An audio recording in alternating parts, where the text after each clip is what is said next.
Mainet. Ella es urbanista y nos visita de Argentina para presentar el tema Preguntas para la investigación en diseño. Bueno, muchas gracias por la invitación. Estoy en un ámbito que quizás no estoy acostumbrada de tanta investigación, la investigación científica. Bueno, el doctor que nos habló sobre el sistema científico, yo voy a plantear algo que bastante diferente a lo que se ha venido trabajando, que es cuando los arquitectos o los urbanistas nos enfrentamos con un tipo de diseño que se suele llamar el diseño social. A ver, no funciona. Sí, bueno, pero necesita ver. Bueno, el diseño social, ¿no? Y no habrá forma de... El diseño social. Cuando nosotros nos enfrentamos a veces con problemáticas complejas, por ejemplo, lo que estamos viendo acá es una gran riqueza ambiental.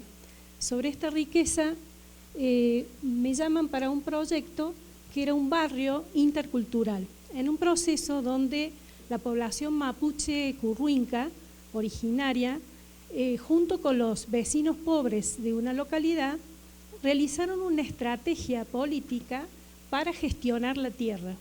Esa tierra tuvo media sanción del Senado para ser restituida. De ahí comienza un proceso muy interesante donde ellos se ponen de acuerdo y los mapuches le dicen: nosotros le vamos a ceder 100 hectáreas de esta tierra para hacer un barrio intercultural, un barrio donde iban a convivir los blancos y los mapuches. Fíjense que es un proceso donde siempre hay una tensión por el proceso histórico de ocupación de las tierras y por las diferencias culturales. Este grupo se puso a trabajar en conjunto y buscaban a alguien que pudiera trabajar, a la vez de hacer el diseño, trabajar la interculturalidad.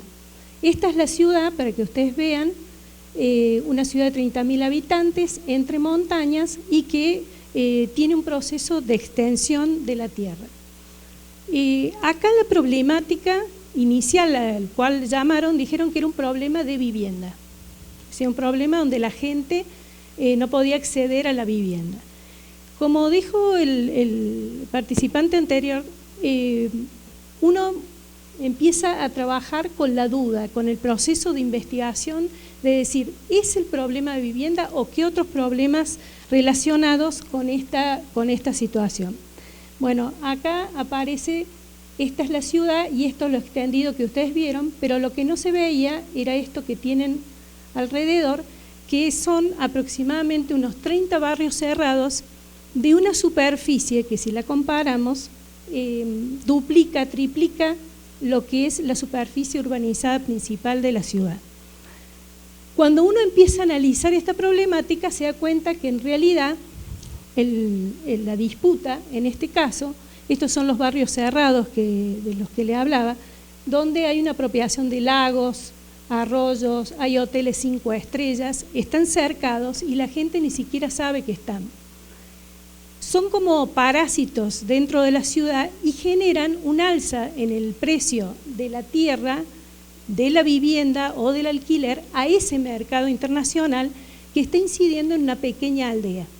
Entonces, una de las primeras cuestiones era cómo hacer que se entendiera esta problemática que inicialmente era el tema de la vivienda por un tema,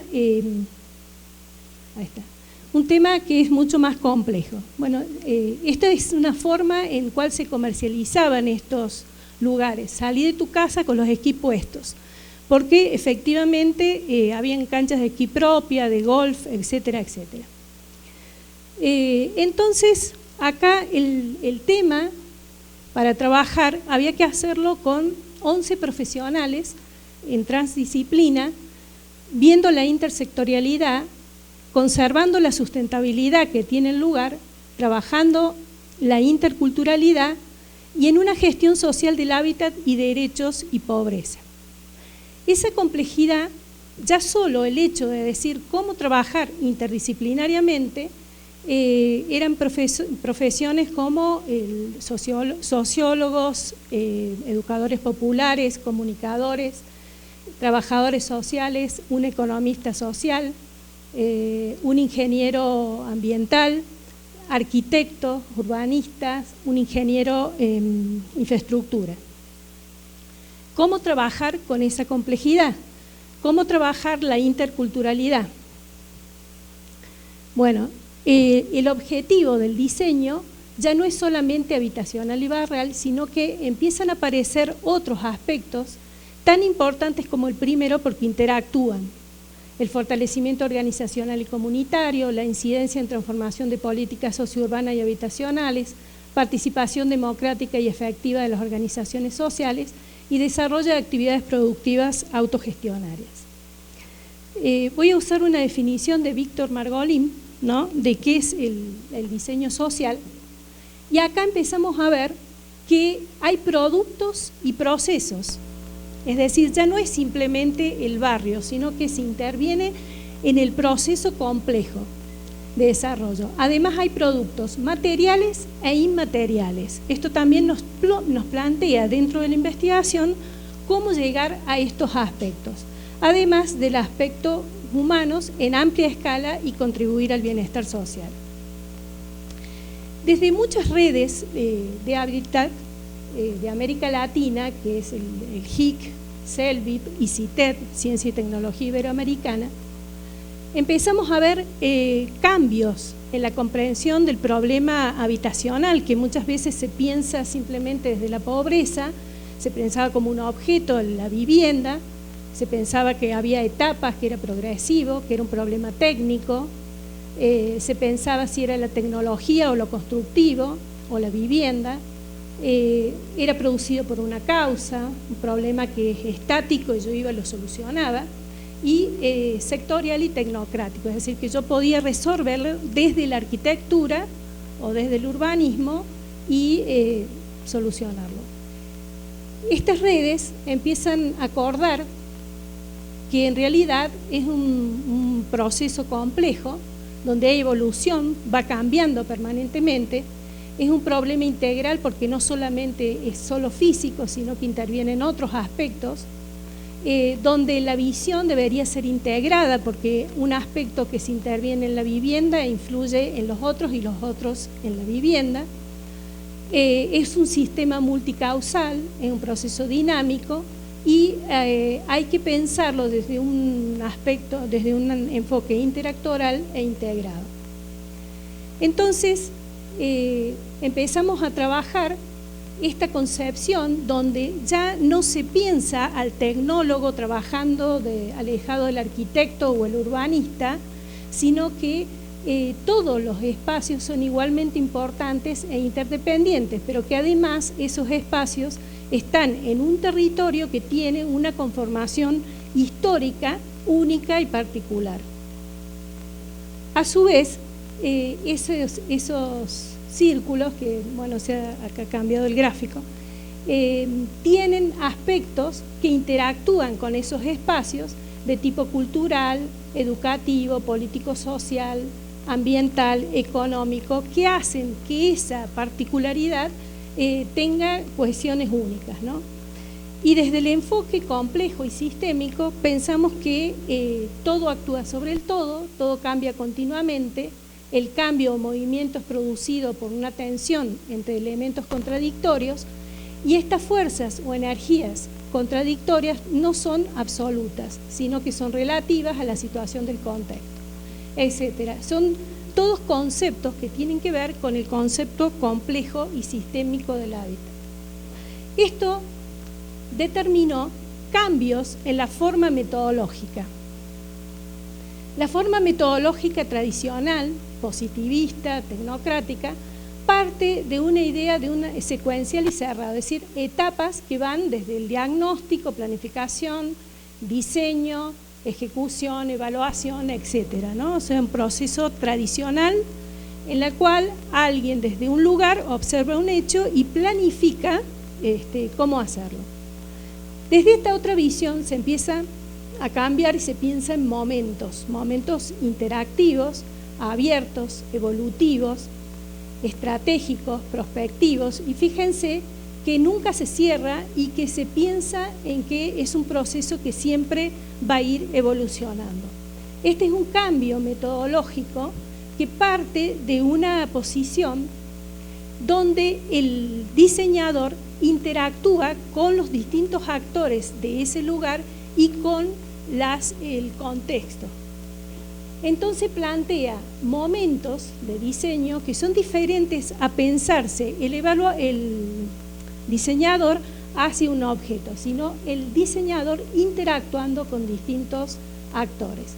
Entonces se reconoce un momento de aproximación al caso y diagnóstico, un momento de definición de enfoque, un momento de diseño participativo, un momento de prueba y ajuste del sistema y un momento de utilización de resultados y consolidación. Todo eso es parte de un diseño participativo de lo que llamamos producción social del hábitat.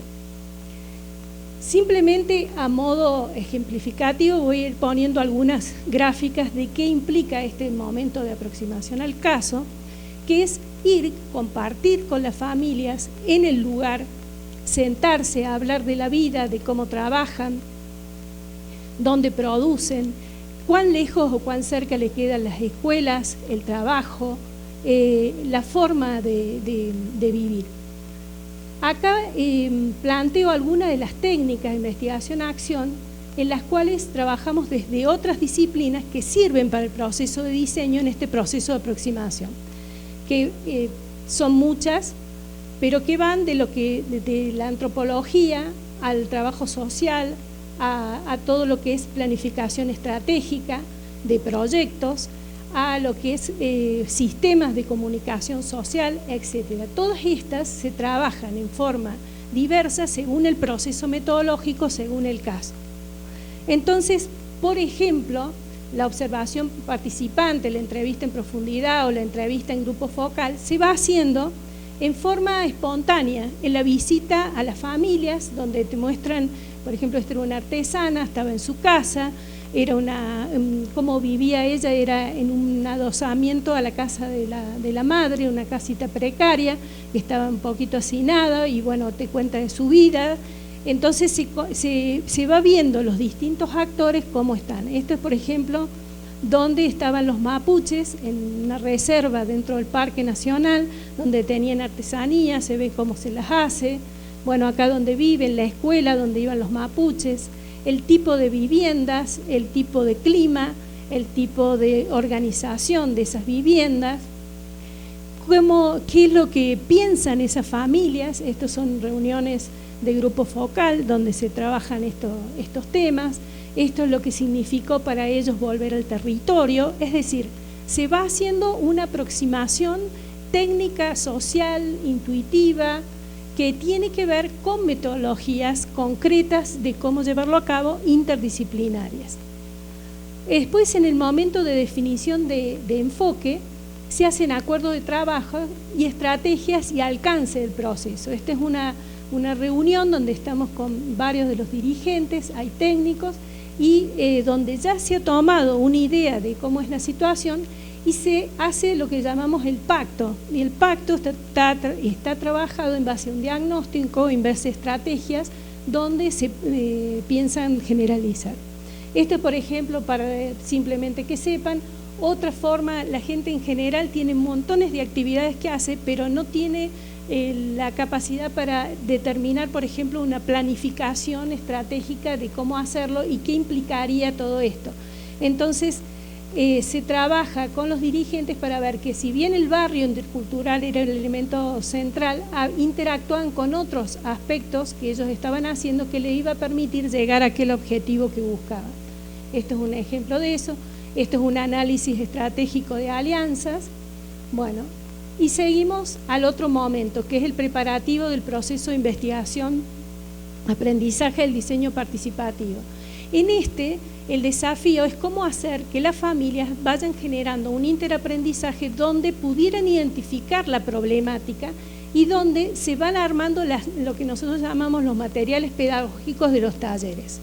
Acá hay todas unas técnicas de investigación-acción que ya son más ligadas, apropiadas, digamos, en forma transdisciplinaria, donde ya se va llegando a aspectos que nos están interesando concretamente para el diseño, que por ejemplo uno que es conocido es el método de Kevin Lynch, pero dentro de esos hay otros que no son tan conocidos pero que son armados en procesos interdisciplinarios. Bueno, estas son algunas, para simplemente comentarles, por ejemplo, se hizo una dinámica que era el juicio a las viviendas sociales, que lo que nos interesaba era cómo investigar con las familias. Entonces había una problemática que es común a todo este tipo de cuestiones, que es cómo la participación de las organizaciones es minada a través de políticas asistencialistas, de viviendas llave en mano. Entonces siempre hay un imaginario de que esto es mejor. Entonces había una idea de cómo sentar las bases del diseño en un análisis de qué estaba pasando con este tipo de programas y cómo las familias podían tomar una conciencia real, pero a su vez hacer que el equipo interdisciplinario acompañara a estas familias y se comenzara un proceso de interaprendizaje entre los técnicos, entre sí, pero también entre las familias y los técnicos. Dentro de los técnicos generalmente hay una tensión entre los técnicos sociales y los técnicos que se consideran de verdad, como los ingenieros, arquitectos, economistas, etcétera, etcétera, y hay una división. Entonces había que trabajar también esta cuestión. Acá ven, esto es uno de los barrios estos sociales que hacía el Estado, que realmente seguía extendiendo la problemática porque extendía la ciudad y hacía este tipo de cuestiones.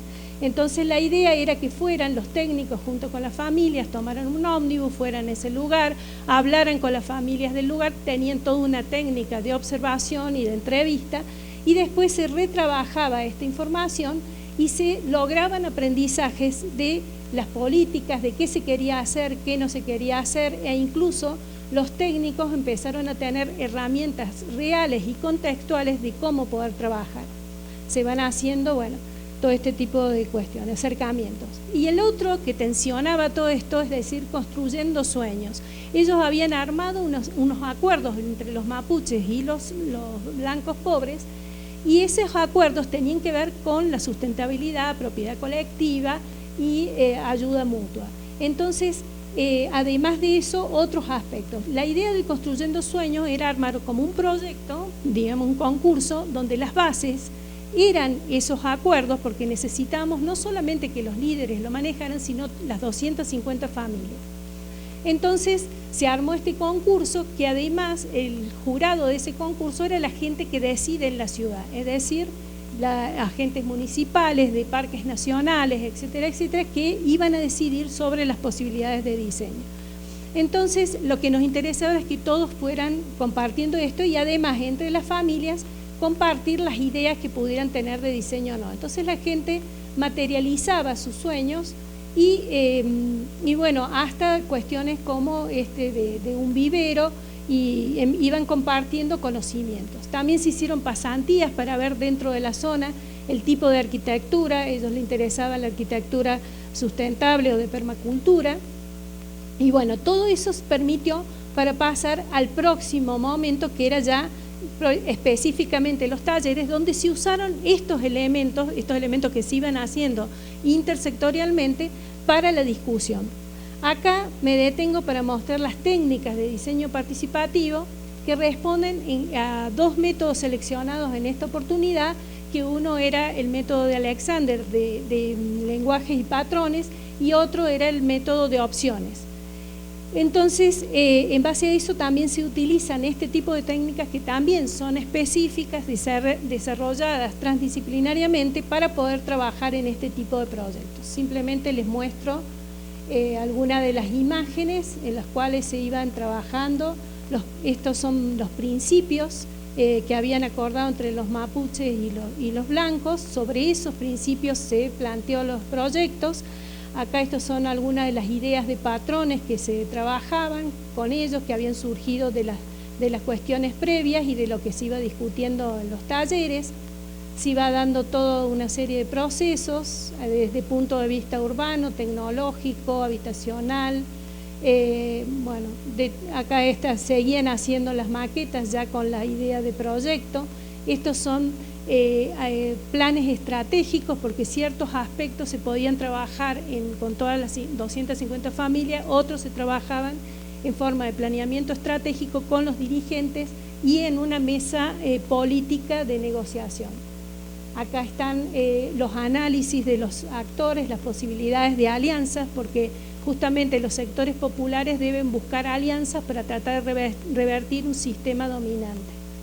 Bueno, finalmente, se hicieron, para que ustedes tengan una dimensión, en un año 42 talleres de tipo ambiental, intercultural, urbano, arquitectónico, tecnológico, de forma de producir, y cada uno de estos eran procesos de interaprendizaje y cada uno de los talleres iba retroalimentando al otro, no se hacía un solo urbano, sino varios de estos. Esta es finalmente un barrio que, como ven, es de figura orgánica, tiene distintos tipos de casas porque se buscaba la diversidad, pero también subespacios sociales de encuentro con una conexión fuerte peatonal y muy limitada a la vehicular, con áreas productivas al centro como un gran vientre y una gran ciclovía que recorría el barrio y que de acá para el otro lado era una zona de bosque nativo y de visuales. Bueno, estas son las viviendas, un esquema de lo que sería alguna de estas manzanas con un funcionamiento, digamos, que tenía que ver con lo social, con lo tecnológico, alguna de las viviendas. Esta es alguna de las ideas tecnológicas. Este es, por ejemplo, fue uno de los tiempos trabajados donde estaba, por un lado, la forma tradicional de producir, pero se trabajaban todas otras formas, como es el esfuerzo propio, ayuda mutua, algunas cooperativas de trabajo, voluntarios, algunas cuestiones mixtas, y cómo se iba llegando la preobra, obra básica inicial, ingresar y completamiento. Es muy importante trabajar el proceso y trabajar la diversidad también en la forma de conseguir este tipo de proyectos, porque son proyectos que generalmente no entran dentro de los programas oficiales de vivienda. Esto también estaba orientado a eso, es uno de los resultados de talleres. Bueno, se sigue con el otro proceso, el otro momento, que es la de utilización de estos resultados. Se llegó al barrio, el barrio sirvió para negociar que definitivamente fuera restituido la tierra, y se empezó a pensar, bueno, pero ¿cómo hacemos para gestionar los recursos en un sistema político donde está todo sectorizado, donde todo se trabaja, o el programa social, o el programa económico, o la vivienda, o lo urbano? Entonces se planteó una mesa de articulación e implementación. En el proceso de articulación con otros actores ya habían logrado alianzas, y con eso se logró plantear este Instituto de Vivienda y Hábitat, que efectivamente se aprobó, y eso abrió la posibilidad de generar toda una serie de normativas como la de autogestión o la de plusvalía urbana, donde estos grandes barrios que generaban el alza del suelo ahora iban a pagar plusvalía, iban a generar un banco de suelos porque debían ceder suelo o recursos que iban a ser cedidos a las organizaciones sociales de la ciudad. Entonces, bueno, este tipo de diseños puede realizarse sin investigar. ¿Qué tipo de investigación y con quiénes? Generalmente se piensa que los proyectos sociales es algo volitivo, donde la gente va, habla con la gente, la ayuda, la abraza, pero en realidad hay un proceso metodológico por detrás serio, hay distintas disciplinas, hay un trabajo transdisciplinar y hay muchas organizaciones y marco conceptual que trabajan en este tipo de acciones. Hay una tensión generalmente desde los técnicos y los sociales, hay distintas miradas, intereses de clase, y esto es central. Cómo nos acercamos a las organizaciones sociales, cómo interactuamos con ellas, con qué respeto, con qué le dejamos, porque muchas veces se utiliza, estos son proyectos de investigación cualitativa, no experimental, y tiene que haber un respeto y una interacción donde la persona ya no se considera objeto, es un sujeto que interactúa con el diseñador. Esto lo dice Fassborda, que plantea sobre esta forma de llegada, este respeto y esta valoración de los conocimientos no académicos, los distintos conocimientos que hay en la sociedad. De este caso aprendí muchísimo de la cosmovisión mapuche, aprendí muchísimo de los vecinos sin techos, de la forma en que ellos vivían, de la forma de producir. Este es un esquema de cómo se hacía investigación-acción, y la investigación intersectorial contextualista complejiza un poco más porque como es un problema generalmente sistémico de derecho a la vivienda y la ciudad, se establecen redes de ayuda, redes interactivas que permiten transformar el sistema dominante. Estas son algunas de las características en las cuales se diferencia de la investigación-acción intersectorial contextualista de la participativa.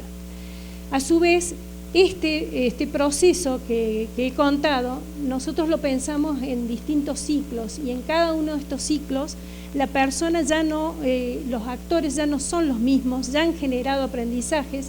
De hecho, ya vamos a pasar al segundo ciclo de 100 viviendas más. Son ellos los que generan capacidades, lo que nosotros llamamos procesos autogestionarios, y donde se produce lo que dice Morin, un bucle retroactivo, donde la gente ya genera interaprendizajes que son realmente evolutivos. A su vez, este es un esquema de cómo se plantea las estrategias de alianzas. Y hoy por hoy, por ejemplo, yo no podría decir la cantidad de cosas que están haciendo, porque se articulan con una escuela intercultural y están pensando cómo hacerlo. Se articularon con lo que es medicina alternativa, las plantas, etcétera. O sea, ya el proceso empieza a tener vida propia. Es imposible que alguien pueda hasta... Cada vez que agarro y veo los informes de comunicación, descubro algo nuevo que han hecho. O sea, no hay un límite de esto. Bueno, las conclusiones lo voy a hacer con lo que ellos van poniendo. Este es el blog de los vecinos sin techo, que también fue parte del proceso de diseño, que lo trabajamos con todo un sistema de comunicación interna y externa, donde ellos materializaron esta imagen, donde plantean esto como sienten. O sea, empezaron ellos en forma autogestionaria a hacer primero un centro comunitario, fueron aprendiendo. Es una zona donde ellos todos los fines de semana se juntan y van a hacer su trabajo. Acá está lo que era la maqueta, acá es una realidad, ya lo hicieron en el barrio con sus propios recursos. Utilizan, bueno, lo que es un tipo de estufa especial. Estos son sus adolescentes que están en la escuela técnica con la cual hicieron un convenio, baños secos, han investigado, se han traído cosas de otro lado, centro cultural que está funcionando en el barrio, proyectos sociales, bueno, esto de las viviendas, reuniones de festejo, del trabajo, empezar a materializar esas manzanitas que eran un diseño en el campo, se lo hicieron ellos. Esta es la parte de dos cooperativas de trabajo, una de mapuches y otra de los blancos pobres, están construyendo las 56 viviendas, tienen enfoque de género, es un clima muy riguroso, pero ellos siguen, esto también lo hicieron ellos.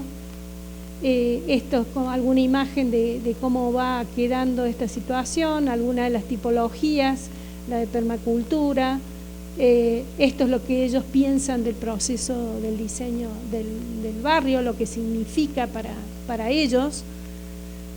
Y bueno, hoy por hoy ya van 3 candidatos a presidentes políticos que van al barrio a sacarse la foto con los vecinos sin techo y los mapuches. Y bueno, ha generado todo un movimiento también en el pueblo con los mapuches, donde se planteó que la intendencia quería ser un municipio intercultural y se planteó izar la bandera mapuche con la Argentina. Hubo muchísimos problemas, pero esta es una convención mapuche de los loncos de 6 de las comunidades. Finalmente se logró, y acá ven con autoridades nacionales y locales, se logró izar la bandera mapuche en el pueblo de San Martín de los Andes. Este es un cartel que ellos ponen en su barrio y me pareció significativo, porque sin la organización este tipo de procesos no logra llevarse adelante. Esta es una de las fiestas, esto es lo que significó para ellos, esta es la forma en que tradicionalmente toman todas sus decisiones y sueñan todos los fines de semana cuando tienen el tiempo libre en esto. Este era el terreno que ellos recuperaron, era significativamente de los militares, y dice, ya pasamos, y ahora es esto, barrio intercultural, comunidad de cambio. Y es un proceso interdisciplinario, intersectorial, con una metodología cualitativa de investigación no experimental y con toda una serie de métodos de diseño digamos, arquitectónico que son reconocidos. Bueno, hasta acá. Muchas gracias.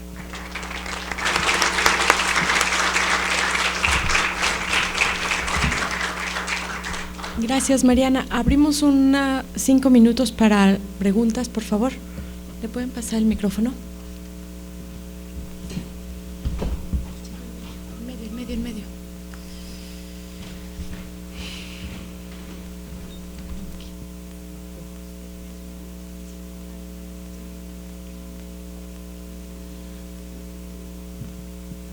Sí.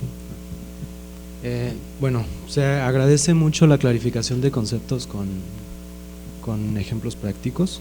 Me gusta mucho cómo incorporas los componentes culturales, sociales, tecnológicos, económicos, incluso cosmogónicos, porque con esto estamos hablando de una suerte de poder blando, por así decirlo, pero también estás hablando de política y de territorio. Entonces, en este sentido tengo una pregunta muy específica. ¿Tú qué crees que haga falta en nuestros escenarios y complejos latinoamericanos para la generación de mejores políticas públicas o culturales que favorezcan que el diseño quede adscrito, o sea, el diseño como una disciplina proyectiva, quede adscrito a mejores sistemas de información y poder, en función de que nosotros, los diseñadores, arquitectos, urbanistas o profesionales de la interdisciplina, tengamos mayor injerencia sobre otras áreas del conocimiento? Bueno, hay muchas experiencias, esta es simplemente una ilustrativa, no la he profundizado, pero el diseño, para mi modo de ver, es muy potente porque es capaz de articular las otras disciplinas, porque en el proceso de diseño, en este caso, en realidad es un diseño integral de desarrollo que tiene aspectos sociales, económicos, de economía social, cultural, propuestas de derecho a la ciudad, tiene un conjunto de elementos que hacen a un diseño complejo. Y el diseño final, el arquitectónico, urbano, materializa el espacio adecuado para esa complejidad. Y eso se realiza en este proceso interactivo, digamos, con la gente, en procesos, yo le llamo interaprendizaje, que es una palabra aymara, porque realmente en ese proceso se producen muchos aspectos que va cambiando, no solamente la familia, sino yo cambié. Vos planteaste la cosmovisión, no la puse acá porque por ahí iba a ser muy provocativo, pero sí lo presenté en una revista de referato y fue aprobado porque yo venía viendo simplemente el plano, los distintos espacios que se interrelacionan y los distintos aspectos que van definiendo la característica de cómo se van definiendo esos espacios, que sería lo ambiental, lo cultural, social. Y en realidad el intercambio profundo con los mapuches empecé a ver, yo no veía el inframundo y el supramundo, es decir, aquello que determina que por ahí hay ríos subterráneos, por ahí está el petróleo, por ahí puede haber otros aspectos que no lo veo, pero también en el supramundo, el tipo de vientos, o en este caso son los volcanes y las cenizas de los volcanes que permanentemente nos llegaban, digamos, en el proceso de diseño, al punto que empezamos a investigar con una Universidad de La Plata, porque este es un proceso muy abierto, que va justamente, la estrategia es la articulación de actores diversos que se interesen en este tipo de propuestas. Entonces la Universidad de La Plata empezó a apoyarnos tecnológicamente a ver qué podíamos hacer con todas esas cenizas, si podíamos producir algún tipo de componente o cuestión relativa al proceso, etcétera. Entonces se va dando esto. Inicialmente, por ejemplo, el gobierno local no estaba interesado ni implementando todo esto. Entonces, los procesos de alianzas estratégicas entre los débiles y la visibilización a través de formas de comunicación no convencional generan la posibilidad de establecer mesas de discusión, como se estableció en este caso con el Parque Nacional Lanín, con la comunidad curruinca, los vecinos sin techo, la Confederación Mapuche, y se incorporó lentamente el municipio a través de un proceso de incidencia permanente. Al incorporarse el municipio, también empieza a leer esta situación que, fíjense, el problema habitacional que tenía el municipio. Si uno solamente ve el problema habitacional, se queda sin ver cuál era el problema, que era un problema en realidad de especulación urbana internacional ligada al turismo, que son 2 veces al año que más o menos van esa gente, y que la gente justamente que tenía déficit habitacional es la gente que utilizan para su servicio, ya sea para construir estos hoteles 5 estrellas o para su servicio. Y después que en los restos del año que no trabajan, le dejan el problema a la ciudad. Por eso también era esa cantidad de déficit habitacional, además de el alza del precio del suelo.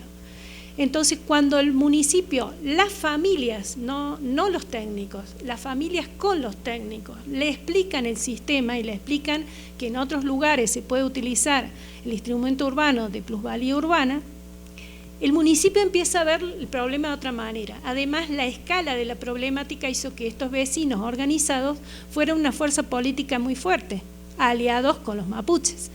Entonces, el municipio empezó a verlos como un actor político de interés para ellos, y de ahí empieza un proceso de transformación permanente. O sea, por eso es evolutivo. Uno en este tipo de procesos sabe metodológicamente cómo empieza, pero no sabe cómo va a terminar, porque empieza a cobrar vida propia. No sé si te contesté. Sí, un poco, gracias. Ya está. Acá hay una pregunta al frente, por favor.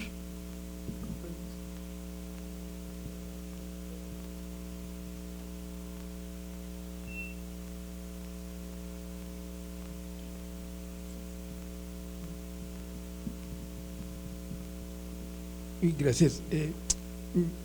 Es bastante información, digamos, es realmente… yo creo que nuestras universidades y escuelas han tenido también experiencias mucho en este caso, pero se vuelven especie de prácticas marginales, no convencionales, diríamos, ¿no? Una primera pregunta que quisiera comentar, no preguntas, sino más bien comentarios de diálogo, en el asunto, ¿por qué asumimos el asunto de una arquitectura social?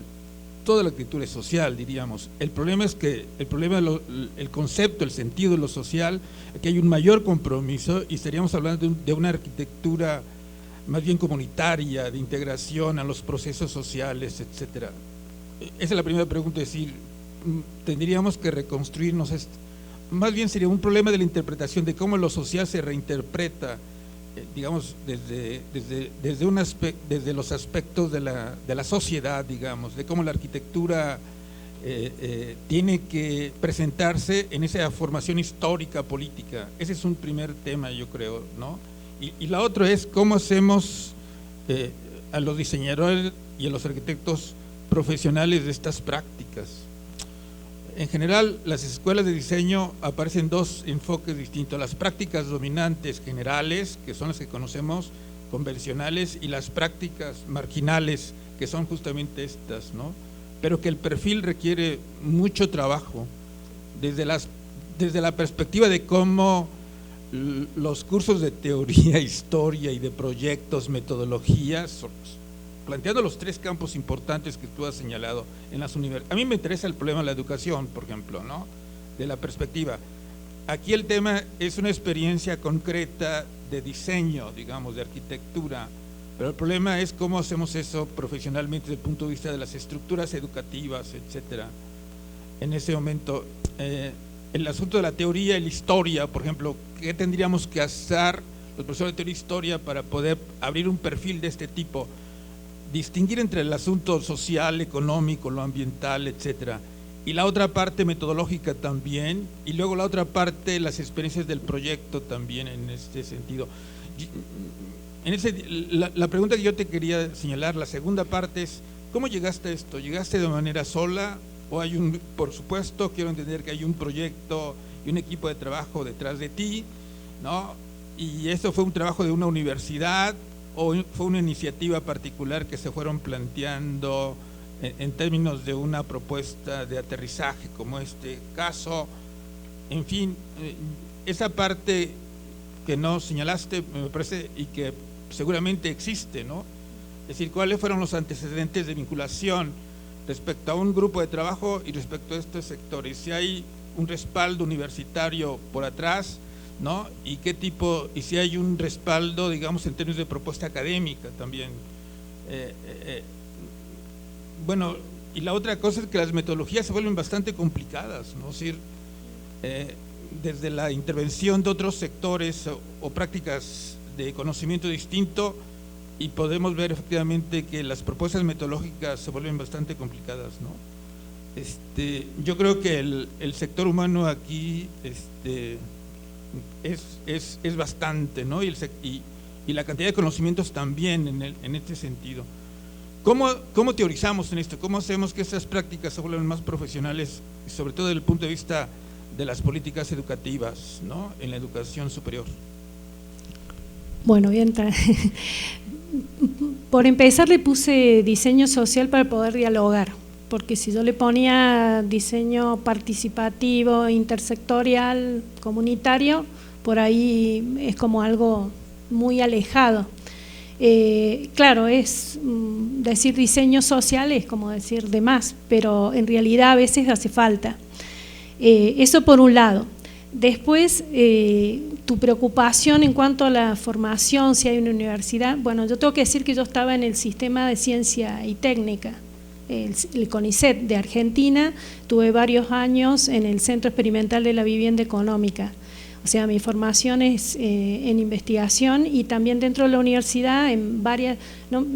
Formé una cátedra que es problemática del hábitat popular, que es la única electiva, pero también hay otras, ¿no? No estoy sola, no para nada, digamos, pero sí me salí del sistema de ciencia y técnica porque el sistema de ciencia y técnica tiene una estructura, como ustedes vieron anterior, muy rígida. Y este tipo de acciones se considera, bueno, pero ¿quién hizo qué? ¿Cómo hizo? ¿Cómo es? No hay experiencia en transdisciplina, y menos en intersectorialidad, y menos cuando la arquitectura toca aspectos políticos, sociales complejos. Entonces, era tal el condicionamiento que tenía que preferí salirme. Sin embargo, sigo conectada. A su vez, trabajo con grupos, con organizaciones no gubernamentales en forma independiente, no quise estar en una ONG. Y también yo comenté que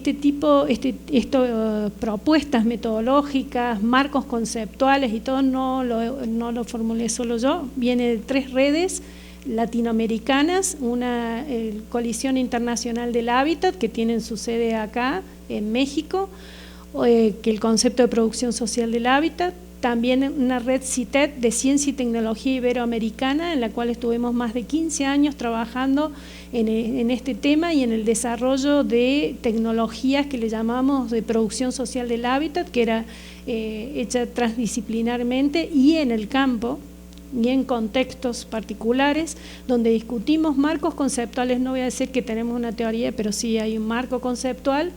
Sí hay desarrollos metodológicos, sí hay desarrollos tecnológicos, que son estos métodos y técnicas que es marginal, porque es marginal al sistema. Yo no me nombraría antisistema porque no me gusta nombrarme anti de nada, pero efectivamente es un sistema globalizado, un modelo de desarrollo en el cual este tipo de proyectos no encaja. Es un tipo de proyecto integral que surge desde las bases, surge desde las búsquedas de nuevas formas de vida. Fíjense que ellos se llaman comunidad de cambio, que ellos apuestan por la morosidad, apuestan por un barrio intercultural. Eso está hablando de una nueva propuesta de forma de vida. Entonces, justamente no estoy sola, pero este tipo de trabajos evidentemente necesita estás por otros circuitos, nunca encajas en los circuitos adecuados. Incluso para que sepan nada más, pero sí he trabajado dentro de organismos gubernamentales, en programas de mejoramiento de barrio, tanto en Argentina como en Uruguay, incorporando esta forma metodológica y ciertas herramientas, ablandando los programas de mejoramiento de barrio del BID. Se puede, dentro de las entidades gubernamentales, ir implementando algunos de estos elementos, sobre todo cuando se diseñan los nuevos acuerdos en un programa de mejoramiento, como fue el caso de Uruguay. Pero son situaciones complejas. Y en cuanto a la enseñanza, en América Latina hay una asociación de cátedras de problemática del hábitat popular que son marginales al sistema, porque hoy por hoy todas las facultades de arquitectura ensalzan a los arquitectos que somos artistas o empresarios y de ahí nos salimos. Y mientras tanto, el 60 al 70% de nuestras ciudades autogestiona, autoproduce sin profesionales. Horacio Berreta, que no sé si lo conocen, pero es de Argentina, un gran maestro, él decía, si de pronto hubiera todo el dinero y todas las posibilidades de construir y de mejorar los barrios populares, no habría arquitectos, urbanistas, trabajadores sociales, comunicadores, etcétera, etcétera, formados en esta problemática. Estoy seguro que, por ejemplo, todos deben conocer a César Pelli, pero ¿alguien conoce a Víctor Pelli? Víctor Pelli es el hermano de César Pelli y es tan importante como César Pelli o más, pero en este ámbito. También hay posgrados, hay maestrías que se están haciendo, que una la dirige justamente Víctor Pelli, pero son marginales al sistema. Digamos, los ámbitos que yo he encontrado dentro de la universidad han sido en extensión, o han sido en algunos proyectos de tesis que querían incursionar los alumnos en este tipo de cuestiones. Es lamentable, pero eso es lo que hay. Y sí hemos hecho muchos cursos con técnicos que están trabajando en movimientos sociales, cursos teórico-prácticos, donde se trabaja desde la transdisciplina en el campo y con los dirigentes sociales. Esa es la forma de trabajar este tipo de proyectos. Muchas gracias, Mariana. A nombre de la Universidad Autónoma Metropolitana te entregamos un reconocimiento. Bueno, muchas gracias.